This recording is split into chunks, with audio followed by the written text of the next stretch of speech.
নমস্কার, জয় শ্রী গণেশ। আজকে আমরা রাশিচক্রে এমন একটি রাশিকে নিয়ে কথা বলতে চলেছি যে রাশিটিকে বলা হয় খামখেয়ালি কিন্তু সব্যসাচী রাশি, রাশি মিথুন। আপনারা তো আপনাদের বুদ্ধি দ্বারা, আপনাদের চতুরতা দ্বারা কত মানুষের প্রবলেম সলভ করলেন, কত ভেঙে যাওয়া সম্পর্ককে জোড়া লাগানোর চেষ্টা করলেন এবং আলটিমেটলি সফল হলো তারা। কিন্তু দিন শেষে যখন আপনি সমস্যায় থাকেন, সেই মানুষগুলো কি কাছে পেয়েছেন? দিন শেষে যে মানুষগুলো আপনার আইডিয়া চুরি করে নিয়ে কার্যত সফল হয়ে গেল, সেই মানুষগুলিকে কি কাছে পেয়েছেন? আমি বলছি কাছে তো পানইনি। উপরন্তু তারা আপনাকে দ্বিমুখী স্বভাব, চালাক, স্বার্থপর, না জানি আরো কত কিছু বলে আপনার থেকে দূরে চলে গেছে। কি গেছে তো? একদমই তাই। দিন শেষে এই মানুষগুলি আপনাকে বারবার ধোঁকাই দিয়েছে, ফায়দা নিয়েছে এবং ধোঁকা দিয়েছে। আজকে আমরা আলোচনা করব মিথুন রাশির ফায়দা নেয় কারা, মিথুন রাশির জাতক জাতিকাদের ইউজ করে কারা, এবং কিভাবে মিথুন রাশির জাতক জাতিকারা এই জ্বলন্ত সমস্যা থেকে বেরিয়ে আসতে পারে। কালপুরুষের রাশিচক্রের তৃতীয় হচ্ছে মিথুন, বুধ প্রভাবিত রাশি, কাজেই সহজ সরল মেন্টালিটি মিথুনের মধ্যে প্রচুর। আপনি মিথুনের যদি সিম্বল দেখেন, আপনার মনে হবে অনেকটা টুইন, যমজ। এবং এই যে ডুয়ালিটি, দুজন, মিথুনের চিন্তা ভাবনা, ডিসিশন, পরিকল্পনা সবকিছুর মধ্যেই এই বারবার বারবার ডুয়ালিটিটা আমরা কিন্তু লক্ষ্য করতে পারি। একই সাথে দুটি কাজ করা, একই সাথে দুটি ভিন্ন মানসিকতা রাখা, এই যে মেন্টালিটি, এটা মিথুনের পক্ষেই সম্ভব। আপনাদের সমস্যাটা কোথায় জানেন? আপনারা অত্যন্ত বন্ধুবৎসল, বন্ধুদের ভালোবাসেন, কথা বলতে ভালোবাসেন এবং চট করে মানুষের সাথে মিশে যান। মজার ছলে আপনার গোপন কথা, আইডিয়াগুলো বলে ফেলেন এবং যারা চতুর তারা ঠিক আপনার কথাগুলোকে বুঝে নিয়ে, ধরে নিয়ে, আপনার আইডিয়াগুলিকে লুফে নিয়ে তারা কিন্তু কাজ করে যায় এবং আলটিমেটলি তারা গিয়ে সফল হয়। পরিশেষে আপনার কপালে জোটে বিশ্বাসঘাতকের তকমা, পরিশেষে আপনার কপালে জোটে কোথাও যেন গিয়ে ওই ফ্লিপ ফ্লপ যে টেন্ডেন্সি, যেটা আপনাকে বারবার বলা হয় আপনার স্বভাবের সাথে তুলনা দিয়ে। দেখুন, আজকে আমি মিথুন রাশির প্রথমে তিনটি নক্ষত্র নিয়ে যে তাদের ফায়দা কারা কিভাবে নেয় সেটা আলোচনা করব। প্রথম আসি মৃগশিরা, মঙ্গলের নক্ষত্র, কিন্তু জ্ঞানের অনুসন্ধান করতে ওস্তাদ। এই নক্ষত্রের জাতক জাতিকারা ক্রিয়েটিভ হন, আবার নতুন কিছু যেমন শিখতে ভালোবাসেন আপনারা, কিন্তু আপনাদের ফায়দা নেয় কারা বলুন তো? আপনার কাছের কিছু বন্ধু, যারা রীতিমতো আপনার ক্রিয়েটিভ স্কিলকে ফ্রিতে ব্যবহার করে, নিজের দরকারে আপনার মেধাকে ব্যবহার করে এবং শেষে আপনাকে এড়িয়ে চলে, যেটা আপনার মনের মধ্যে ব্যথার সঞ্চার করে। নাম্বার দুই আমি বলে দিই, আদ্রা নক্ষত্র। কিভাবে আদ্রা নক্ষত্রে জাতক জাতিকারা প্রতারিত হয়? অত্যন্ত তীক্ষ্ণ বুদ্ধি সম্পন্ন হচ্ছে আদ্রা, ইমোশনাল, কিন্তু সমস্যা হচ্ছে আদ্রার ভেতরে কিন্তু গভীর কষ্ট থাকতে পারে। গভীর কষ্টের জায়গা আমরা আদ্রার মধ্যে দেখি। আপনাদের ফায়দা নেয় কারা জানেন? আমি বলে দিচ্ছি, আপনাদের ব্যবসায়িক বা কর্মক্ষেত্রের পার্টনাররা। ম্যাক্সিমাম ক্ষেত্রে দেখেছি আমি আদ্রা নক্ষত্রের সব থেকে বেশি ফায়দা নেয় আদ্রার কর্মক্ষেত্রে, ব্যবসায়িক ক্ষেত্রের পার্টনাররা, এবং আপনার দূরদর্শিতা ব্যবহার করে তারা অর্থ উপার্জন করে এবং পরিশেষে আপনাকে সুন্দর করে কিছু ধরিয়ে দেয়, সামান্য কিছু আয় করলো 200, আপনাকে দিল 2।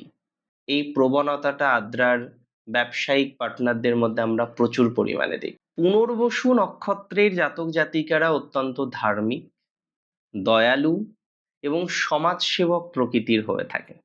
আমি একটা কথা বারবার দেখেছি, আপনারা মানুষকে ক্ষমা করতেও পছন্দ করেন, কিন্তু আপনার ফায়দা নেয় কারা? পুনর্বসুর ফায়দা নেয় নিজের আত্মীয় স্বজন, আপনার সমাজ। মানসিকতার সুযোগ নিয়ে বহু মানুষ আপনাকে বারবার কিন্তু কাজে লাগায় এবং পরিশেষে অসম্মান করে। কারণ তারা তো জেনে গেছে যে আপনি শেষ পর্যন্ত ঠিক ক্ষমা করে দেবেন। দেখুন, আজকে আমি আপনাদেরকে একটু ক্লাসিফাই করে ৭ মানুষের কথা বলবো, ৭ জনের কথা বলবো, যারা বারংবার আপনার ফায়দা নিয়েছে এবং বারংবার আপনাকে অপমান, অপদস্থ করতে একদমই পিছু পা হয়নি। সবার প্রথমে বলবো আপনার আইডিয়া চোর সহকর্মী। আমি মিথুন রাশির জাতক জাতিকাদের বহু ক্ষেত্রে দেখেছি তাদের কিছু সহকর্মী তাদের আইডিয়াটাকে চুরি করে এবং সেই চুরি করা আইডিয়াটাকে কাজেও লাগাবে এবং কোনো না কোনোভাবে মিটিংয়ে বসে আপনার আইডিয়াটাকে বসের সামনে নিজের বলে জাহিরও করবে, দাবিও করবে, ক্রেডিটটা নেওয়ার চেষ্টা করবে। এটা ম্যাক্সিমাম ক্ষেত্রে আমি দেখেছি।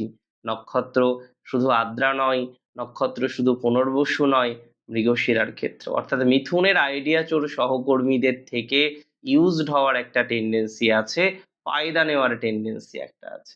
নাম্বার ২, আমি প্রায়শই দেখেছি, দেখুন আপনি তো আড্ডা দিতে ভালোবাসেন, তাই অনেক সময় আপনার বন্ধুদের একটা বড় অংশ কেবল আপনার পপুলারিটি, আপনার গাড়ি বা আপনার কানেকশনের জন্য আপনার সাথে ঘোরে।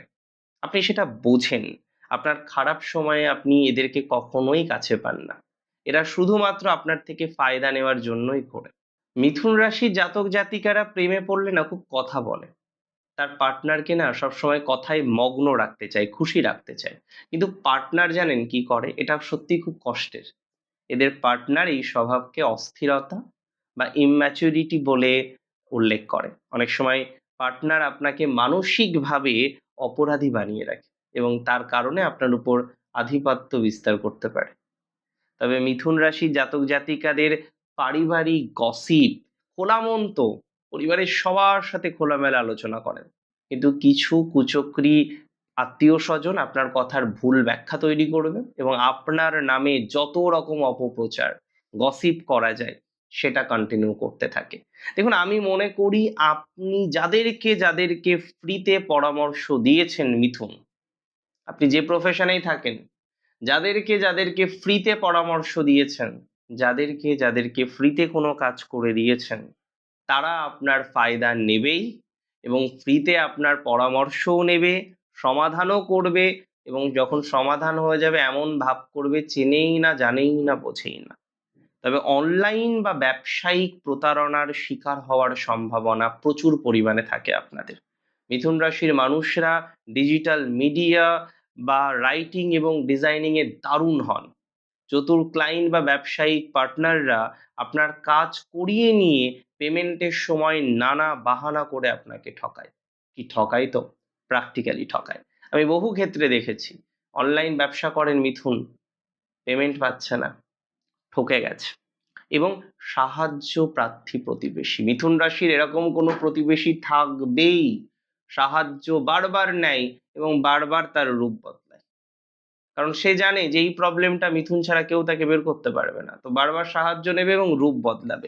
এই যে টেন্ডেন্সিটা আমরা মিথুনের ক্ষেত্রে বারবার লক্ষ্য করতে পারি। দেখুন, আপনাদের একটা সিম্পল কথা বলি, মিথুন রাশি জাতক জাতিকাদের শান্তিতে থাকার একটাই মূল মন্ত্র, কথার নিয়ন্ত্রণ এবং রহস্যময়তা। মানুষ যেন আপনাকে পুরোপুরি ধরতে না পারে, মানুষ যেন পুরোপুরি আপনাকে পড়ে ফেলতে না পারে, আপনি যেন পুরোপুরি খোলা বই না হন। যতক্ষণ না পর্যন্ত আপনার প্রজেক্ট, আপনার কাজ সফল না হচ্ছে, কাউকে কিচ্ছু জানাবেন না। নিজের শক্তিকে কথায় অপচয় না করে কাজে লাগান। আপনি বুধের সন্তান, তাই আপনাকে হারানোর ক্ষমতা সত্যিই কারণ নেই। শুধু নিজের সরলতাটুকুর নিয়ন্ত্রণ আপনাকে করতে হবে। নিজের গোপন কথা, নিজের গোপন প্ল্যান এগুলো বলবেন না। কি করছেন, কেন ভালো আছেন এগুলো শেয়ার করবেন না। তাহলে মিথুন রাশির ফায়দা নেওয়ার মানুষগুলি আসলে জব্দ হবে। দেখুন, নিজের বুদ্ধিকে সঠিক জায়গায় প্রয়োগ করলে নিজের মেধার সঠিক মূল্য আপনি আদায় করতে পারবেন। পরম পিতা শ্রী গণেশের আশীর্বাদে আপনাদের সবার মঙ্গল হোক। ভালো থাকুন আপনারা, সুস্থ থাকুন আপনারা। জয় শ্রী গণেশ।